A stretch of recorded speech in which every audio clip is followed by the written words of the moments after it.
When a relationship ends, especially if she was the one who walked away, the first thing that usually takes over isn't sadness, it's justification. She needs to believe she made the right decision. That's the first wall that comes up, not because she's cold or heartless, but because admitting that she might have lost something valuable is too painful to face so soon. So her mind becomes a courtroom. She starts gathering evidence, building a case against the relationship. She'll focus on all the things you didn't do, all the times she felt unseen, or moments you failed to meet her expectations. And even if those things were small, they become massive in her mind because the ego is trying to protect her from regret. See, she doesn't sit there and say, I miss him, even if deep down she does. That would mean confronting vulnerability. And most people, especially when emotions are raw, can't handle that level of exposure. So instead of admitting that her heart still cares, she convinces herself that walking away was empowerment. She reframes the breakup as growth. She tells herself that she finally found her worth, that she was settling before, and that losing you was actually finding her. These thoughts aren't always lies, but they're not always the full truth either. They're a protective narrative, one that allows her to feel safe, strong, and in control. And during this stage, you'll notice a coldness in her that didn't exist before. She might seem happier, more active online. Maybe she's posting things that sound like indirect jabs.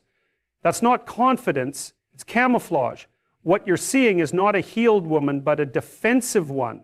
Her mind is working overtime to silence the emotional noise beneath the surface. She's trying to prove to herself and maybe to the world that she's unaffected, when in reality she's just suppressing what she's not yet ready to face. Now here's the part most men misunderstand. When she talks badly about you to friends or paints herself as the victim, it's not always to destroy your reputation. Sometimes it's to make the story easier to live with. If she can convince others that you were the problem, it becomes easier to silence the internal voice that says you let go of something real. That's why, in the beginning, you won't see the full weight of her feelings, because she hasn't felt them yet. She's too busy justifying. But justification is only the first phase. It doesn't last forever, and when it starts to crack, when the silence gets deeper and the memories grow louder, that's when the real truth begins to surface. But by then, your silence might already be saying everything she thought she'd never hear. Silence doesn't just echo, it confronts. At first, she might interpret your silence as confirmation. Confirmation that you've moved on, that you never cared, that you're doing just fine without her. And for someone trying to prove to herself that she made the right decision, that silence becomes incredibly uncomfortable because it doesn't give her anything to react to. It doesn't validate the story she's built, and that's where the dissonance begins. You see, people expect drama after a breakup. They expect a reaction, some kind of chase, some pleading, or an emotional outburst, because that makes things easier to define. If you break, if you beg, then she feels justified. She can point to your desperation and say, see, he's weak, or he still wants me. I have the power. But when there's nothing, no text, no call, not even a passive post on social media, that narrative begins to fall apart. Silence is unsettling because it forces her to sit with her own thoughts without distraction. And it's not the silence itself that drives her crazy. It's what the silence might mean. Is he really gone? Has he accepted it already? Was I wrong to believe he needed me more than I needed him? Those thoughts start crawling in, slowly at first, then all at once. Because silence isn't passive, it's a powerful form of communication. It tells her you have nothing left to prove, that you've reclaimed your dignity, and deep down that begins to chip away at her own confidence. She might start testing the waters subtly, a random like on your story, a reaction to something you post, maybe a vague message that could mean anything. But here's the thing, she's not just reaching out for connection. She's reaching out for reassurance that she still matters. She wants to know she hasn't completely lost your attention. Because if you still care, then she's not the one who got left behind. But if you stay silent, not out of spite, but out of self-respect, she'll start feeling the discomfort she tried so hard to avoid. And that discomfort can be transformative. It makes her revisit the decisions she made in anger or pride. It forces her to question whether she gave up something meaningful too quickly. That silence begins to speak louder than any argument or confrontation ever could. It doesn't just say, I'm done. It says, I respect myself enough not to chase what doesn't value me.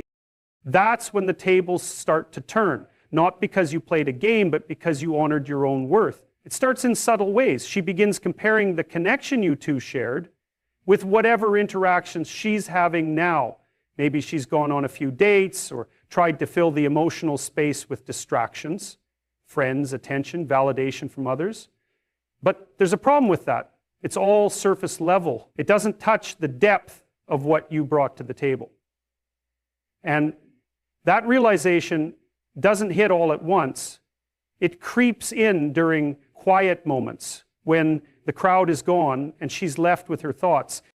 What she used to overlook in you, your consistency, your depth, your emotional presence, now starts to stand out in contrast to the fleeting or shallow attention she's receiving elsewhere. At first, she might convince herself that the excitement of something new will replace what you had. But new doesn't always mean better. And emotional intimacy, once experienced, is difficult to forget. It leaves a mark. You showed her a version of connection that wasn't about games or short-term validation. It was rooted in sincerity, in effort, in presence. And that's not easily replicated. And here's where it starts to sting. The more she tries to find a replacement, the more she realizes how rare that kind of energy is. You weren't just another guy. You were someone who showed up fully. Someone who understood her patterns, who paid attention to the details, who didn't run when things got hard. And maybe at the time she didn't value it. Maybe she assumed you'd always be there, that you'd keep showing up even when she started pulling away. But when that stopped, when your presence became absence, she noticed. Not just the lack of attention, but the lack of meaning in the attention she now receives. She starts to understand the difference between being seen and just being looked at, between being heard and simply being responded to. That gap between what she had with you and what she's experiencing now becomes louder each day. And when a woman starts realizing that the attention she's chasing isn't fulfilling, she doesn't just feel lonely, she feels regret. Regret for misjudging, for underestimating the value of what she walked away from. And that regret begins to look a lot like longing. That's when everything starts to shift for her. Because it's no longer about the fight you had or the breakup itself. It's about the emotional space you once held in her life and the fact that no one has been able to occupy it the same way since. And that's not something she can escape from, no matter how far she runs or how many new people she surrounds herself with. When that realization hits, it doesn't just hurt, it awakens something deeper than pride or ego ever could. She might act like she's over it. She might laugh a little louder, post more confidently, maybe even seem happier than ever. But there's something that always gives it away. The emotional impulsiveness. It doesn't come from strength, it comes from conflict. She starts behaving in ways that don't match her words. One day she's posting about freedom and peace, and the next she's dropping cryptic messages that clearly reflect inner tension. That inconsistency, it's not by accident. It's what happens when the mask of indifference starts slipping and real emotion begins to surface. She wants to appear detached, unaffected, maybe even victorious, like she's moved on without missing a beat. But underneath the surface, there's a storm building. You start to see her react to things in ways that don't quite make sense unless you understand what's really going on. That impulsive behavior, it's a reflection of emotional imbalance. And it shows up when she realizes the emotional distance she created has now become her reality. She wanted space, but she didn't expect silence. She expected you to chase. When that didn't happen, her mind began to race with doubts, and that's where the impulsivity kicks in. You see it when she tries to provoke a reaction, whether through attention-seeking posts, reaching out indirectly, or suddenly trying to show that she's doing better without you. But if you look closely, all of it is reactive, not proactive. It's not confidence, it's compensation. She's trying to regain control over a situation that feels like it's slipping further away. The attention she's getting now doesn't feel the same. It's not rooted in history or understanding. It's surface level, and when she realizes it doesn't satisfy her deeper emotional needs, frustration turns into erratic behavior. Now, that doesn't mean she's falling apart publicly. No, she might still look composed to the outside world, but emotional impulsiveness isn't always loud. Sometimes it's the small, uncharacteristic choices. It's suddenly reaching out to someone from the past. It's cutting off friends without warning. It's overcommitting to distractions or jumping headfirst into new connections just to numb the absence. These are all signs that she's emotionally unsettled, that the detachment she tried to manufacture isn't sustainable. And what's even more telling is how often she loops back to the past, not necessarily by mentioning you, but by behaving in ways that circle back to the emotional connection you two shared. Her actions betray the reality. She hasn't moved on as much as she wants to believe. She's just reacting to the emptiness that's followed your absence. And when that emptiness becomes louder than the pride keeping her from reaching out, that's when the facade truly starts to crack.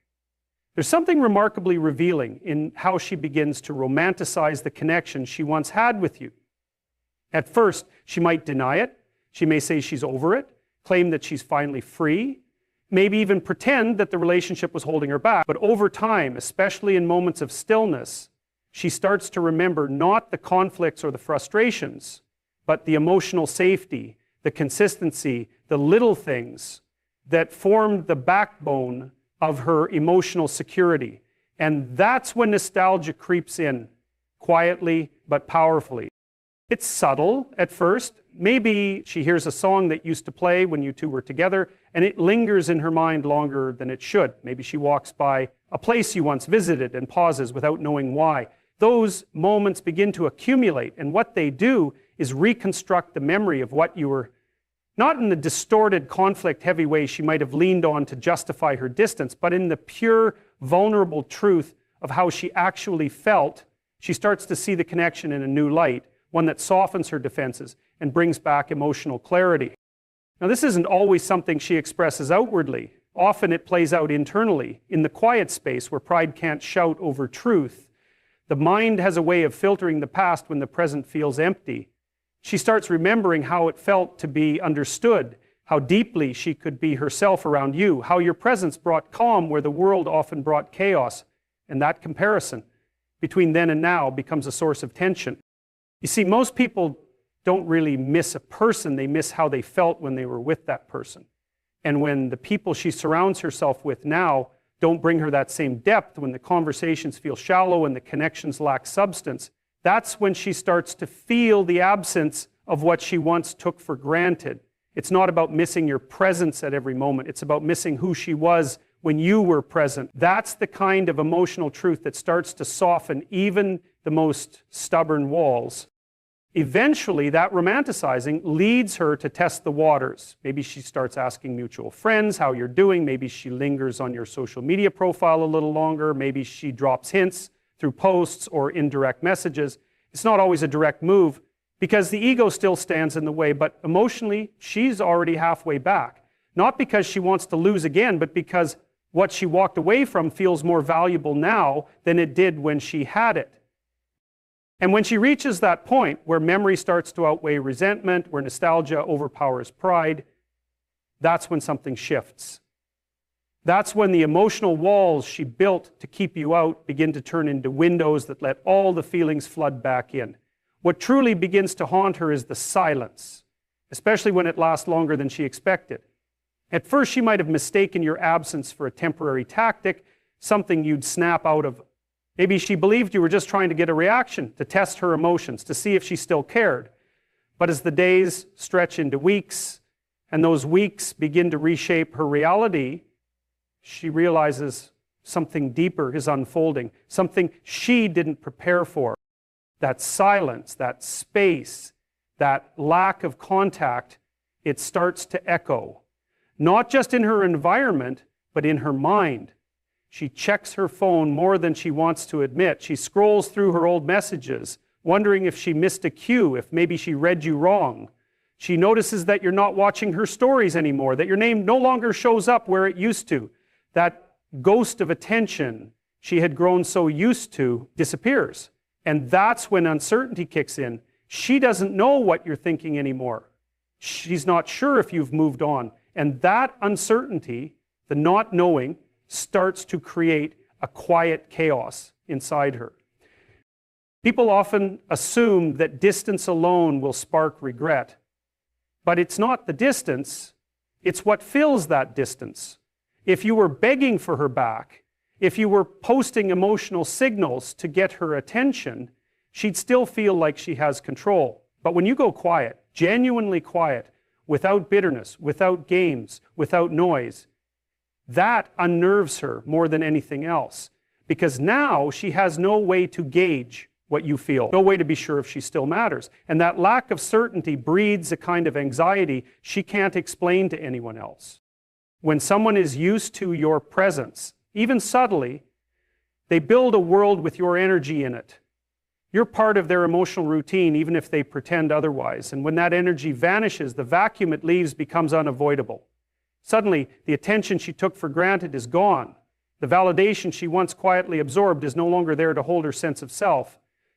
And it begins to eat at her, slowly, consistently. She may still pretend to be fine. She might still post as if everything is perfect, still smile in photos, still live her life on the surface. But under that curated image, there's unrest, because the one thing she was sure of, you still being there in some way, is no longer certain. And that's what drives her insane. It's not heartbreak, it's not loneliness, it's the realization that she may have let go of something stable, and now she's not the one in control of how or whether it ever comes back. Sometimes the most powerful message you can send is your absence.